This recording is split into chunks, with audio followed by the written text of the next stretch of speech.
When I paid off their debts, I thought they would finally see me for the mother I had always been. But instead, I ended up in the garage. My bedroom? Gone. I gave them everything I had. My time, my money, my heart. But it wasn't enough. I had been the one to help them when they were drowning in debt. I saved them from losing their home, from struggling to make ends meet. And yet, when the bills were paid, when the weight was lifted off their shoulders, they did the unthinkable. They moved me out of the room I had slept in for over 30 years. "Mom, it's just more practical this way," my son, Peter, said as he stood in the doorway, arms crossed. "You don't need all this space." His words hit me like a slap in the face. I had spent my whole life supporting him, supporting my daughter-in-law, Lisa, through every challenge, every setback. And now, after everything, this was how they repaid me. The room I had raised my children in, the one I had filled with memories, now belonged to them. My belongings were thrown into the garage, like I was nothing more than an inconvenience they had to deal with. I had never felt more invisible, but I said nothing at first. I just nodded and walked to the garage. They didn't see it, but I was already planning my next move. The house that had once been filled with laughter, with the warmth of family, now felt like a stranger's house. And the worst part was, they didn't even realize how much they had hurt me. They didn't know that each piece of furniture they moved, each box they packed, chipped away at my heart. I had given everything for them, and yet here I was, reduced to a forgotten memory. This wasn't just a mistake. This was deliberate. But they didn't know that I wasn't going to let this go. Not this time. I had spent my life making everyone else's problems my own. Now it was my turn to take control. I sat there in the garage, the cold concrete beneath me, surrounded by boxes of things I had spent a lifetime collecting. I tried not to let the tears fall, but I couldn't stop them. The weight of it all, the betrayal, the abandonment, crushed me more than I could have imagined. I thought back to the days when Peter was young, when I held him in my arms and promised that no matter what, I would always be there for him. How could he do this to me? I had worked so hard, sacrificed so much for him and Lisa. I paid their bills, took out loans to help them, did everything in my power to make sure they had everything they needed. And this was how they repaid me. I heard footsteps from the house, followed by the sound of their voices, laughter, light and carefree. I couldn't help but feel the sting of their happiness as I sat in that dimly lit garage, wondering when they had stopped seeing me as their mother and started seeing me as nothing more than a burden. I had always been there for them, through every hardship, every celebration, every milestone. And now, they couldn't even be bothered to offer me a room in the house I had worked so hard to create a home in. My own son, the person I had trusted the most, was the one who had made this decision. I felt my chest tighten as I thought about all the times I had defended him, stood up for him, even when I knew he wasn't always the best person. He was my son, and I would always love him. But how could I continue to love someone who had treated me like this? How could I just accept it? The silence in the garage felt like a suffocating weight. I glanced around at the boxes, at the memories packed away in cardboard, and I realized something. I wasn't going to let this go. I wasn't going to sit back and let them strip me of my dignity, of my home, without a fight. I had spent too many years making sure everyone else was okay. It was time for me to take back control, to make sure that I wasn't going to be treated like this anymore. The thought of standing up for myself scared me, but I knew I had no other choice. I couldn't let them keep walking all over me. I had to find a way to make them see me again, to make them understand that I was still a person, not just someone who was there to clean up their mess. But how? I didn't have the answers yet. But I knew one thing for sure. I wasn't going to let them think I was weak. Not anymore. It had been a week since they moved me into the garage, and every day felt like I was sinking deeper into a hole I could not escape. I had spent the last few days sorting through my things, trying to make sense of the mess they had left behind, but all I could think about was how my own family had abandoned me. I could still hear Peter's voice. The way he had said it was more practical for me to stay in the garage. Practical? I had given them everything. I had worked hard to put them through school, supported them when they needed money, always been there when they called. But now, everything felt different. They didn't see me. They didn't understand what it felt like to have your entire life, your entire identity, suddenly taken away. I kept replaying the moment over and over in my head, how it had felt when Peter said those words. And even though I had expected it, even though I knew deep down something wasn't right, it still hurt. I hadn't said much when they moved me out. I kept my head down, tried not to show how broken I felt, but I couldn't ignore it anymore.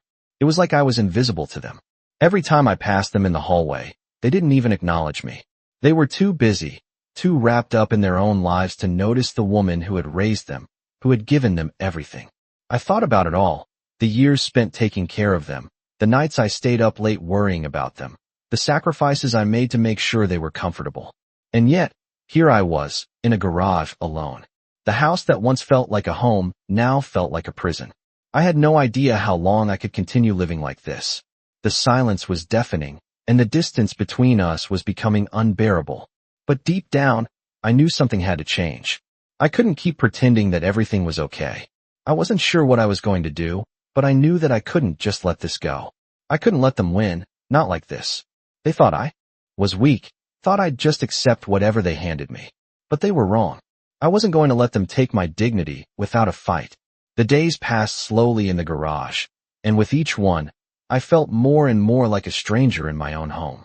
Every time I heard their voices in the kitchen, laughing and talking like everything was normal, I couldn't help but feel a sharp pain in my chest. How could they just go on with their lives as if I didn't matter? As if I was no longer part of their world? I spent most of my time thinking about the past, about all the moments I had missed, and how everything had changed so suddenly. I hadn't heard from Peter or Emily for days. They didn't come to check on me, didn't ask if I needed anything.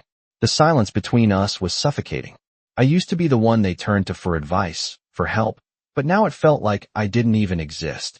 One evening, as I sat in the small, dimly lit space of the garage, I heard the door open and the familiar sound of their footsteps. They were coming back from a night out, probably enjoying themselves, while I was here, alone. I tried to ignore the tightness in my chest as I listened to their voices, the sound of their laughter. It was like they had completely forgotten who I was, forgotten everything I had done for them. I wondered what had changed in them. When did they start seeing me as someone to be pushed aside, as someone whose needs didn't matter? They hadn't always been like this. I remember the days when we would sit together, talk about life, share our hopes and dreams. Peter used to be so close to me, always calling me for advice, asking me about his future. Now, it seemed like those days were gone, and I couldn't figure out why. I knew I couldn't continue living like this, in silence, in the shadows of their lives. Something had to change. I needed to confront them. I needed to make them see me again, to make them understand how much their actions had hurt me. But how? I wasn't sure yet, but I knew I had to do something.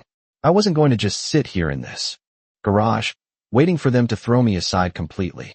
No, I had spent too much of my life giving, and it was time for me to take control. I had spent my whole life helping them, always putting them first. But now, it was time for me to think about myself. The realization hit me hard. If I didn't stand up for myself now, I would lose everything. And I wasn't ready to lose myself. The next few days passed in a blur, but something inside me began to shift. I couldn't let myself remain in this miserable place, invisible and forgotten. I needed to confront them. I had spent too many years caring for them, sacrificing everything, to just fade into the background of their lives. I couldn't let them walk all over me anymore. I was tired of feeling small, of being dismissed. It was time to take control. One evening, I found myself standing in front of the mirror, looking at the reflection of the woman I had become. My silver hair was pulled back into a simple ponytail, my eyes tired but determined. I wasn't the same woman I used to be. Years of selflessness had shaped me into someone who had forgotten her own needs. But I wasn't going to forget anymore. The next morning, as I watched Peter and Emily eat breakfast, oblivious to the storm that was coming, I knew the time had come. I stood in the doorway of the kitchen, my hands clasped in front of me. They both looked up, surprise flashing across their faces. "Mom, what's up?" Peter asked, a hint of annoyance in his voice. I took a deep breath, holding myself steady. "We need to talk," I said, my voice calm but firm. Emily glanced at Peter, and for a moment, I could see the uncertainty in her eyes, but she quickly masked it. "What about?" she asked, her tone not quite as polite as it should have been. "About the way you've been treating me," I replied. The silence that followed was thick, heavy with unspoken words. I could feel their eyes on me, both of them waiting for me to back down. But I wasn't going to. "I have spent my whole life giving to this family," I continued. "I raised you, Peter. I supported you when you needed it. And I did the same for you, Emily. But what I didn't expect was to be shoved aside like I was nothing. I saw Peter's jaw tighten, but he didn't say anything. Emily, on the other hand, crossed her arms, her usual defensive posture. Mom, you know we didn't mean it like that, she said, but there was no sincerity in her voice. I don't care how you meant it. I shot back, the words coming out sharper than I intended. The truth is, you've been treating me like a burden, and I'm done being your burden. I could feel the weight of the moment settling in the room. This was no longer just about the house, about where I was living. This was about respect, about love, about not being invisible anymore. I wasn't going to let them push me around, not anymore. I had spent too many years pretending, too many years taking care of everyone else's needs. It was time for me to take care of myself. I didn't know what would happen next, but I knew one thing. I was done being quiet. I wasn't going to let them continue to take advantage of me. It was my turn now. The room was tense, thick with the weight of unsaid words, as I watched Peter and Emily process what I had just said. For the first time in a long while, I could see a crack in their armor. Peter opened his mouth, probably to say something dismissive, but he hesitated. Emily, however, seemed to snap back quickly, her expression turning cold. Mom, you're being dramatic, she said, her voice tight. We're just trying to help you, but you're making this harder than it needs to be. I felt my blood pressure rise, but I kept my voice steady. You're not helping me, Emily, I said, keeping my tone calm despite the fire burning inside me. You're pushing me out of my own home, like I don't matter. I paid off your debts, and this is how you repay me.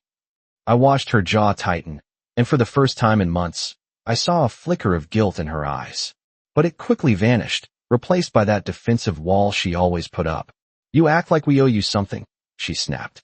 We didn't ask for your help. I could feel the tears welling up, but I refused to let them fall. I wasn't going to let her see me break. You didn't ask for my help, I repeated slowly, but I gave it anyway. I did it because you're my family, because I love you. But I can't keep doing this. I can't keep giving everything and getting nothing in return. Peter finally spoke, his voice softer but still defensive. I didn't mean for things to get like this, he said. But you've been here forever, Mom. You're not getting any younger. We thought it would be better for you to have a smaller, more manageable space. I couldn't help but laugh bitterly.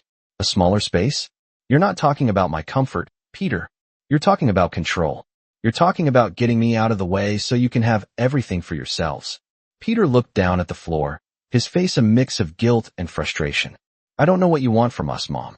We're just trying to figure things out. We're doing what we think is best. I stood up, my heart pounding. What you think is best, I echoed, isn't always what's right. I gave you everything, Peter. Everything. And now, I'm telling you that I won't be treated this way. I'm not some old woman you can push around. I turned to walk away, but then I stopped. I don't expect you to understand right now, but someday, I hope you will. And when that day comes, you'll realize what you've done. I left the kitchen without another word, the weight of what I had just said hanging in the air. I wasn't sure where things would go from here, but I knew one thing for sure. I wasn't going to let them control me anymore.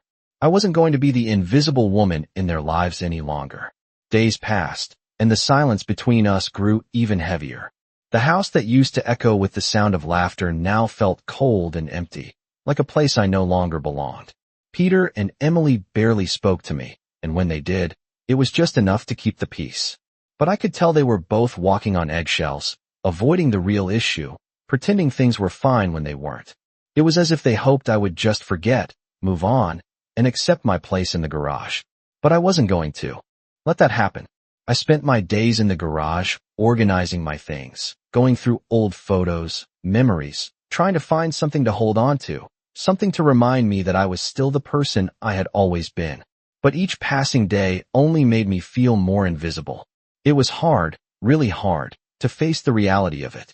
I had spent so much of my life focused on them, on making sure they had everything they needed, that I had forgotten about myself.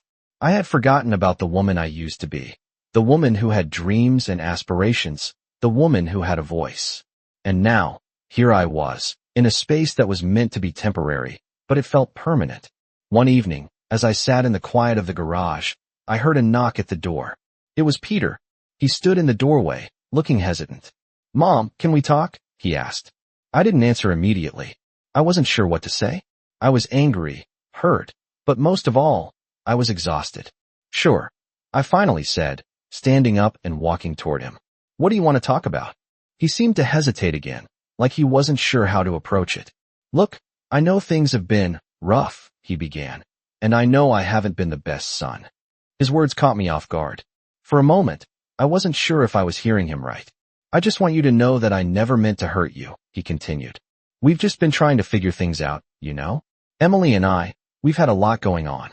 I didn't mean for things to get like this. I looked at him, trying to read his face, trying to see if there was any sincerity behind those words. You didn't mean for things to get like this? I repeated, my voice calm but steady. You pushed me out of my own home, Peter. You took everything from me, my room, my dignity, my place in this family. And now, you expect me to believe it was just a mistake? He looked down, guilt written all over his face. I don't know what to say, Mom, he said quietly. I'm sorry. I really am. I wanted to scream, to tell him how much he had hurt me, but I didn't. Instead, I stood there in silence, letting the weight of the moment settle between us. It wasn't just about the room anymore. It wasn't just about the house or the space they had taken from me. It was about respect, about being treated like a person, like someone who had spent her life giving and giving without ever asking for anything in return. I need time, Peter, I finally said, my voice softening. Time to think. Time to figure out what I want from all of this. But you need to understand something. I'm not going to just sit here and let you keep taking from me. He nodded slowly, understanding the gravity of my words. I understand, Mom. I really do.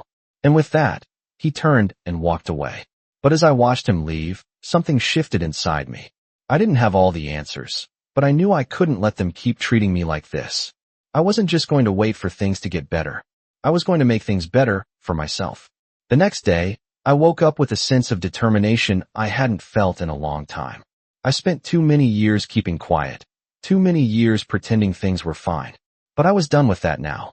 I had given them everything, my love, my money, my time, and they had repaid me by pushing me aside. No more. I wasn't going to sit in the shadows of their lives any longer. As I walked around the house, I could feel the weight of the past few days hanging over me. The silence was thick, oppressive. Peter and Emily had been avoiding me, no doubt unsure of what I was going to do next. I wasn't sure what I was going to do either, but I knew I had to make them understand the hurt they had caused. I couldn't let this go. I couldn't let them keep taking from me without giving anything in return. It wasn't about the room or the space in the garage anymore. It was about respect. It was about standing up for myself, for the years I had spent making their lives easier, for all the sacrifices I had made. I couldn't just let them walk all over me. That night, after dinner, I made up my mind. It was time for me to speak up, to confront them again. I wasn't going to back down. I walked into the living room where they were sitting, quietly watching TV. I could feel their eyes on me as I stood in the doorway, taking a deep breath. We need to talk, I said, my voice steady. Peter looked up first, surprised. Emily didn't even flinch, her eyes staying fixed on the screen. About what, Mom? Peter asked, his voice softer than before. About everything, I said, walking toward them. About how you've treated me. About how I've been shoved aside in my own home. I could see the tension in their bodies, the way they stiffened. Emily turned off the TV and finally looked at me, her face defensive. We didn't mean to hurt you, she said, her tone clipped. We've just been under a lot of stress lately. I wasn't buying it. Stress doesn't make it okay to treat someone like they're invisible, I replied. I've spent my whole life helping both of you, and now you've pushed me into the garage like I'm a burden. I could see the guilt in Peter's eyes, but Emily's expression didn't change. You don't get it, I continued. I'm not just some old woman you can push around. I've given everything to this family, and now it's time for me to take care of myself. Mom, please, Peter said, standing up and walking toward me. We didn't mean for this to happen. We've been trying to figure things out, but it's hard. It's hard. I repeated. It's hard for you, but you don't see how hard it is for me. I've given up so much of myself for you, and all I'm asking for is respect. A little bit of respect. Peter opened his mouth to say something, but I held up my hand to stop him. No, I said firmly. I've listened to your excuses long enough. You don't get to treat me this way anymore. I'm not a doormat. I'm your mother, and I deserve better. The room was silent for a moment. I could feel the tension between us, but I didn't back down. I wasn't going to let them make me feel small anymore. They had to understand. I'm not asking for much, I said, my voice quieter now, but still steady. I just want to be treated with the same respect I've always given you. I want a place in this family, and I'm not going to let you forget that I'm still here. Peter didn't say anything, but I could see the change in him, the way his eyes softened. Emily didn't say a word either, but I could feel her walls starting to crumble. It wasn't over yet, but for the first time in a long while, I felt like I had been heard. And that was a start. Days turned into weeks, and slowly, things started to shift. The tension between us didn't disappear overnight, but there was a noticeable change. Peter, though still reluctant, began spending more time with me. He started to help with little things around the house, like fixing a leaky faucet and even bringing me groceries when I needed them. It wasn't much, but it was a start. Emily, however, was a different story. She remained distant, her defensive walls still up, but I could tell she was slowly processing what had happened. She didn't come around as often, and when she did, her interactions were brief and guarded. There was no warmth, no acknowledgement of what had transpired. It hurt, but I refused to let it break me. I wasn't looking for their validation anymore. I had realized something during those long days in the garage. I had spent so much of my life seeking approval, trying to please everyone around me. But in the process, I had lost sight of who I was. Now, for the first time in years, I was learning to stand on my own 2 feet again. I didn't need their approval to be happy, to feel valued. I just needed to take care of myself. One evening, as I was sitting at the kitchen table, going through some old photo albums, Peter came in. He hesitated for a moment before sitting down across from me. "Mom," he began, "I've been thinking about everything you said. I know I haven't been the best son, and I'm sorry for that." I looked up at him, surprised by his sincerity. "I don't know what happened, but I want to make things right," he continued, his voice quieter now. "I don't want you to feel like you're invisible." His words were simple, but they meant more to me than he could ever know. I had spent so many years wondering if they even cared about me, if they appreciated the sacrifices I had made for them. And now, here was Peter, finally acknowledging the hurt he had caused. "It's going to take time," I said softly, "but I'm willing to work on it. I just need to see that things will change." He nodded. "I promise, Mom. I'll do better." And for the first time in a long time, I believed him. Things weren't perfect, and I knew there would still be challenges ahead. But the weight that had been on my shoulders for so long seemed a little lighter now. I wasn't alone anymore. I had taken the first step toward reclaiming my life, and I knew that no matter what, I would never lose myself again. It wasn't about getting my old room back, or even about them apologizing. It was about me standing up for myself, setting boundaries, and finding peace within myself. The road ahead was uncertain, but for the first time in a long while, I felt like I was in control of my own future.